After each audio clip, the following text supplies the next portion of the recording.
Today I'm going to show you how I make soil blocks using the recipe that Eliot Coleman published in his book, The New Organic Gardener, or New Organic Grower, whichever.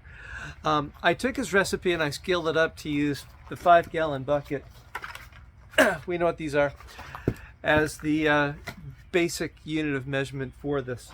In this recipe, Eliot calls for peat moss, lime, perlite, what he calls a base fertilizer, which consists of equal parts of colloidal phosphate, green sand, and compost. He also calls for soil and compost. So there's 1.5 buckets of, what am I looking at, peat moss, half a cup of garden lime, 3 cups of the base fertilizer, 1 bucket of perlite, and in his recipe he calls for 1 bucket of compost and half a bucket of soil. What I'm using instead is this product called Soil Free. It's put out by a company up in Cary, and I like it because it's weed free, and I've gotten good results using it to germinate in seeds that I've planted in regular plugs. And what I'm going to do now is use that wheelbarrow as my big mixing bowl. Now what I have on top of this is a screen. This is the 1/4-inch screen. And what I'm going to do is I'm going to work all of the ingredients through that screen. As we get started, I do recommend that you use a face mask when you're mixing the really dry, dusty materials, which would be the peat moss, the lime, the base fertilizer, and the perlite. When you're mixing those things together, there's a lot of fine dust. It gets into your lungs. And if you've seen the ads for mesothelioma, you don't want to get black lung from gardening, so wear a face mask.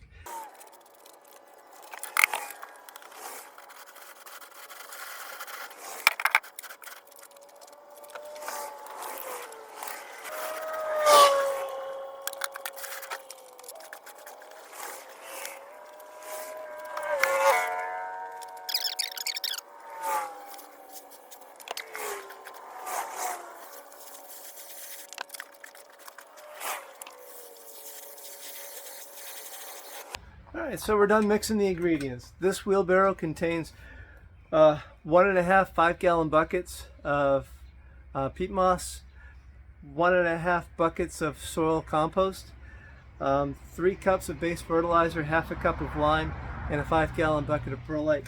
I've mixed all of those together, and I've added just enough water to keep the dust down. This wheelbarrow contains enough mixture to produce about 600 2-inch blocks using the soil block maker. And I'll show you how that works next. Alright, so let's talk about soil blocks and how to make them. This is the standard soil block maker, and it's kind of like a cookie press. So I have a container of the mix that we just made. I'm going to moisten that so when you take a handful of soil and you squish it, a little bit of water will come out, like if you were wringing out a sponge. But this is the 2-inch block, and you can put 3/4-inch inserts in them. You can put long fat ones in them, and you can put short fat ones in them, depending on the kind of seed that you're going to be sowing. I'm going to be using my soil blocks to make corn seedlings. I have a bag of 4-year-old corn. I've been sprouting that overnight, and I'm going to be planting 2 kernels per soil block. So I'm going to use the 3/4-inch to do that. Alright, so I just installed the 3/4-inch block in the bottom of the soil block maker. In order to do that, you do need a screwdriver. It's not a big deal. But the other inserts, they just have these indents that you can just press them right in, then you squeeze them to get them out. There are a couple of other sizes of soil block makers. There's a 1.5-inch and a 3-inch that are similar to this, and the use of those is similar to the 2-inch. And then there's the mini block maker, which consists of 4 by 1, 2, 3, 4, 5, so 20 miniature blocks. And if you use these, you can pot up to a 2-inch block that you made with the 3/4 inch insert. And then there's this big guy right here. This is the 4-inch block, and it's got a 2-inch whatever we're calling it, mold in the middle of it. So you can take a 2-inch block and you can pot up to something like this. Tomato plants and pepper plants are the two most obvious things that you'd want to pot up that big. So let's go ahead and make some blocks. Alright, so the first thing we have to do is we have to add more water to our soil mix. The thing that's going to hold your block together is the moisture that is contained in the peat moss. And what you want to be able to do is, make a nice ball, and if you drop the ball from any distance, you want to see that most of the ball stays intact.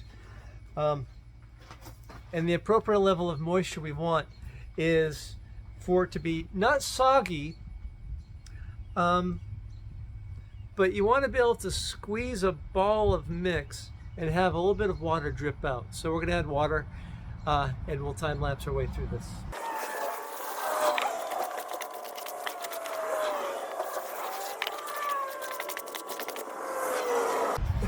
So you may not be able to see this on camera, but I'm at a point now that when I squeeze a ball of mix, I can feel the drops of water come off in my hand.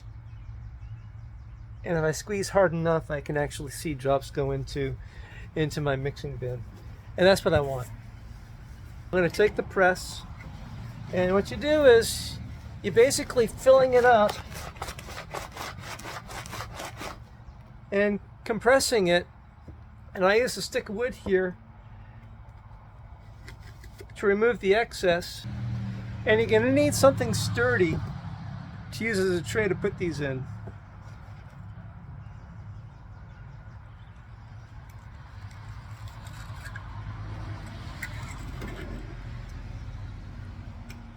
Those are some good looking blocks. Alright, so I told you when we got started I'm using these soil blocks to plant corn. Back in 2018, when I thought I was going to plant a lot of corn, I bought a lot of seed corn. This is Golden Bantam 12 improved sweet corn. And I direct sowed a bunch of this in the garden a couple weeks ago, and my germination has been quite poor. So what I'm going to do is I'm going to create transplant. I'm going to grow transplants in order to fill the gaps that I have out there. And so I've been soaking the corn overnight to hopefully accelerate its germination here in these soil blocks. And what I'm going to do is I'm going to plant 2 kernels in each of these blocks. And if they both come up, I'm going to leave them just like that. I'm just going to allow a little bit more distance out in the garden for them. And if only one comes up, then I'll transplant the blocks at your standard 12 or 18-inch spacing that you have for corn stalks. So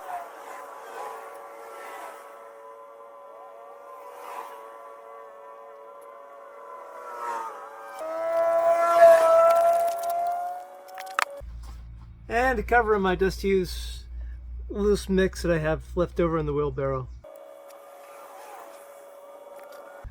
Alright, so the only thing to do now is just water these. And when you water soil blocks, it's really important that you hit them with a fine mist.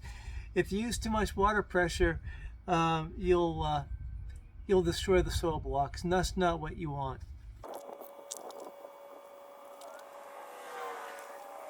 And since we're about 90 degrees in the shade, I'm going to be coming out probably every 2 or 3 hours to just put some more mist on the soil blocks.